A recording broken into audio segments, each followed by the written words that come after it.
Good morning, students. Today we are going to start Wheatstone Bridge Principle. So, Wheatstone Bridge Principle क्या होता है? सबसे पहले हम देखेंगे.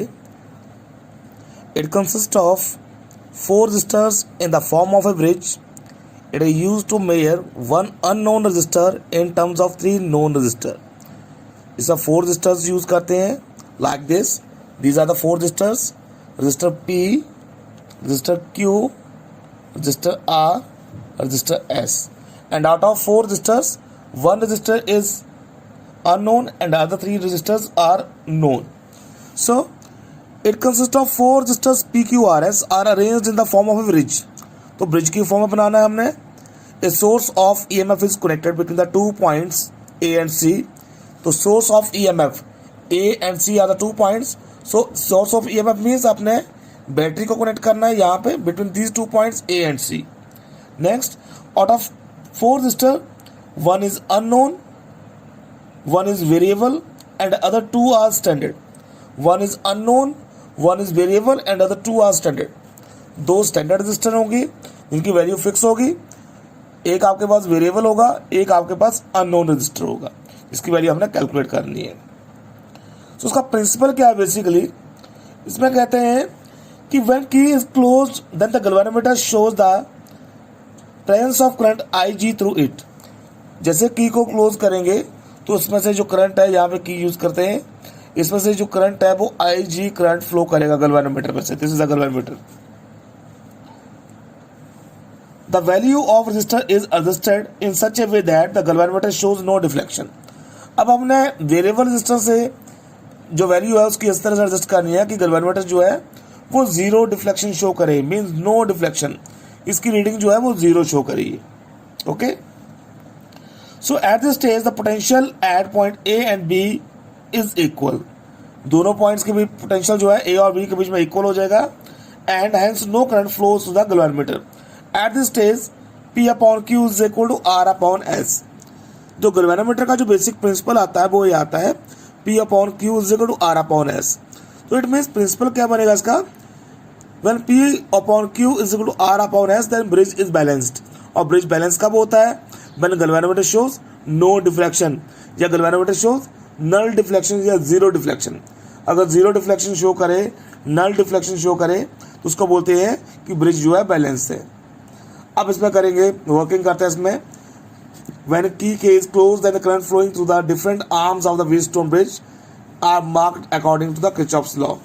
अब इसमें क्या करेंगे? सबसे पहले हम देख लेते हैं इसमें. Let us suppose that I current is flowing to the circuit. Starting में आई करंट फ्लो कर रहा है.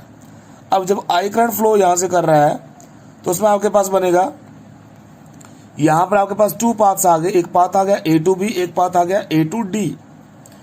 अब A to D let us suppose that कि I1 करंट जा रहा है. यहाँ पर I1 करंट आ गया आपके पास और P में जाएगा आपके पास I2 current. I1 plus I2 equal to I. So I2 current यहाँ जा रहा है. अब B पॉइंट पर पहुंच के इसके बाद फिर 2 पाथ्स आ जाते हैं.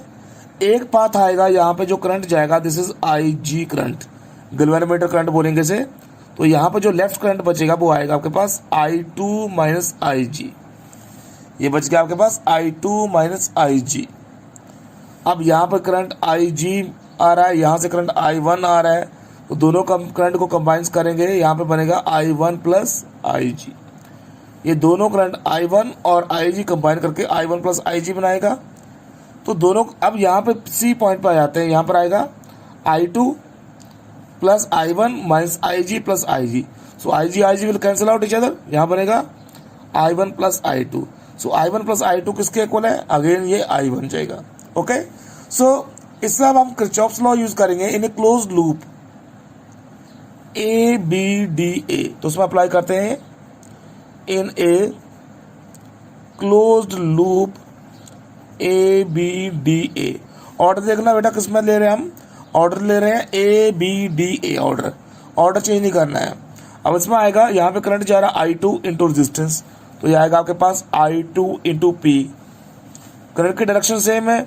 अगर करंट की डायरेक्शन हमारे ऑर्डर से अपोजिट होगी, इसको हमने नेगेटिव लेना है. अब नीचे क्या हो जाओ तो इसके करंट की डायरेक्शन भी सेम है. यहाँ पर आ रहा Ig इंटू रेजिस्टेंस G लेनी है. Plus I small G into capital जी।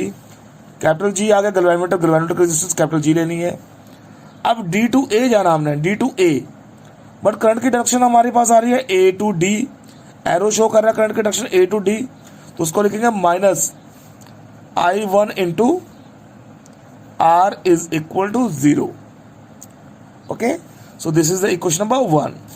ये आ गया आपके पास first equation. In a close loop B C, अब ये वाली लेके चलेंगे B C D B. In a closed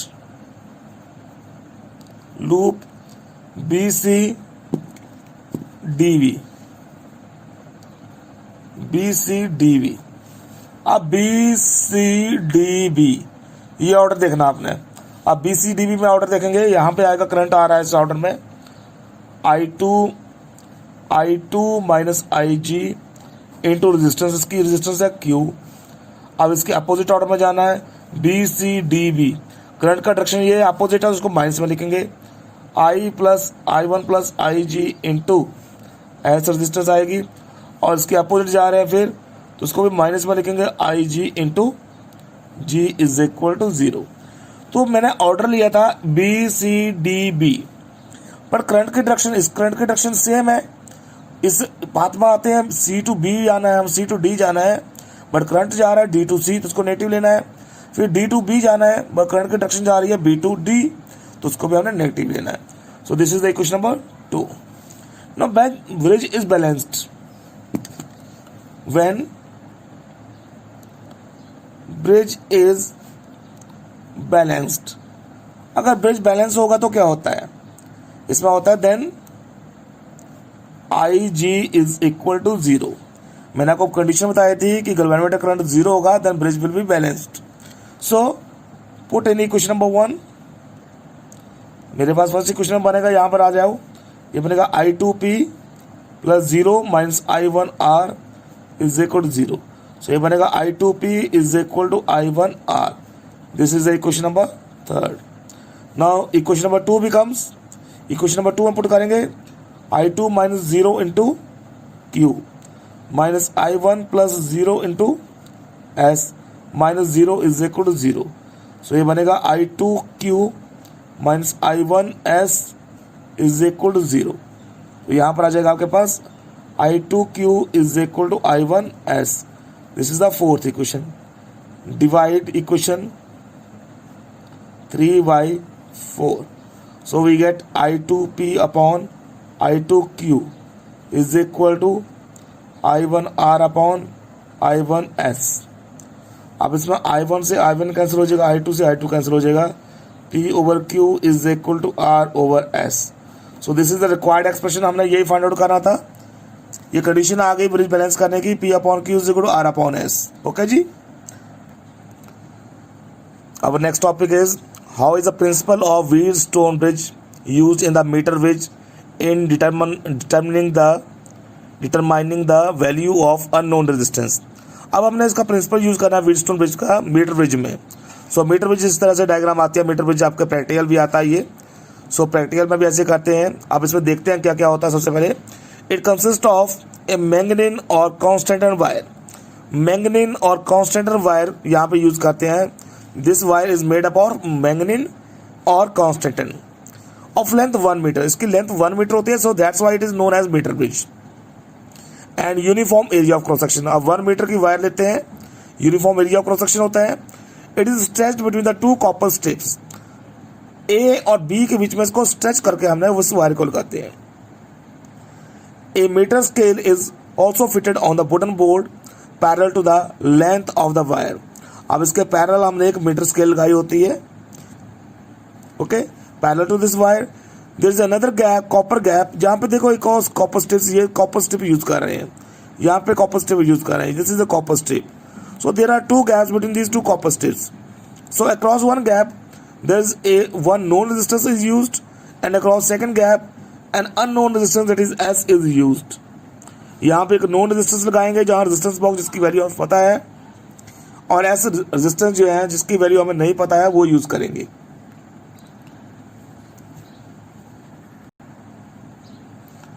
Now one end of the galvanometer is connected with the jockey and another end is connected to the point T. एक यहाँ पे है, एक गैल्वेनोमीटर का एक पॉइंट इससे अटैच करना है, एक पॉइंट जोकी से अटैच करना है। नो जोकी को हम क्या करेंगे, इस वायर के ऊपर स्लाइड करते हैं, जहाँ पर गैल्वेनोमीटर ने जीरो डिफ्लेक्शन दे दी उस पॉइंट को नोट कर देते हैं। तो वो पॉइंट आपके पास आ जाएगा, वहाँ पे वो पॉइंट आएगा जहाँ पर गैल्वेनोमीटर जीरो डिफ्लेक्शन देगा। That point will be the null deflection point and is known as, उस पॉइंट को बोलेंगे हम the bridge metre is balanced, bridge is balanced. Okay, अब वर्किंग में करेंगे, इसमें वर्किंग क्या आएगी, सबसे पहले close the key and adjust the known resistance value of R की वैल्यू एडजस्ट कर देनी है from the resistance box and now slide the जोकी ओवर द वायर। अब इसके ऊपर जोकी के ऊपर वायर जोकी के ऊपर जोकी स्लाइड करना वायर के ऊपर and note the position of the galvanometer where galvanometer shows no deflection. इसके ऊपर जोकी को स्लाइड करेंगे, आपने उस पोजीशन को नोट करना है जहां पे गैल्वेनोमीटर जीरो डिफ्लेक्शन देगा या नो डिफ्लेक्शन देगा। Let the resistance of the wire between A and J B P. A और जे के बीच में जो रेजिस्टेंस आती है इसको पी अज्यूम कर लेते हैं and the resistance between B and J is Q. B और जे के बीच में जो रेजिस्टेंस आती है इसको क्यू अज्यूम कर लेते हैं। Late us suppose that this length is L and this length is 100 miles L, because total length जो है वो 100 सेंटीमीटर होती है। तो यहां से लेकर यहां तक जहां पे ब्रिज बैलेंस हो रहा है वहां पे एल डिस्टेंस मान लेते हैं, जो आगे की डिस्टेंस है वो 100 माइल्स एल बचेगी। सो इन दिस वे हमारे पास बचेगा P is equal to, let suppose that small r is the internal resistance per unit length. तो मेरे पास आएगा P जो रेजिस्टेंस आएगी this is equal small r into L. r जो है इंटरनल रेजिस्टेंस आ गई and capital Q is equal to small r into 100 minus L. ये 100 माइनस एल आपके पास आ जाएगा। No according to Wheatstone bridge, according to principle of Wheatstone bridge, so ये आएगा आपके पास P upon Q is equal to R over S। अब इसमें आएगा आपके पास P अपॉन Q की वैल्यू, इसमें S की वैल्यू कैलकुलेट कर लेते हैं। S इज इक्वल टू ये आएगा Q over P into R।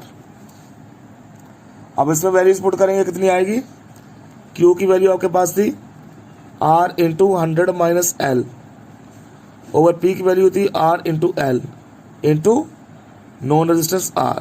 सो स्मॉल r से स्मॉल r कैंसिल हो जाएगा, 100 minus L upon L into R। So this is the value, this is the method to calculate द unknown resistance. So S is the unknown resistance.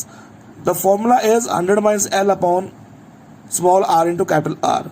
So by using this method we can calculate the value of unknown resistance. So this is the application of Wheatstone bridge. So by using meter bridge we can calculate the value of unknown resistance. So students, I hope you all understand this topic. Thank you very much.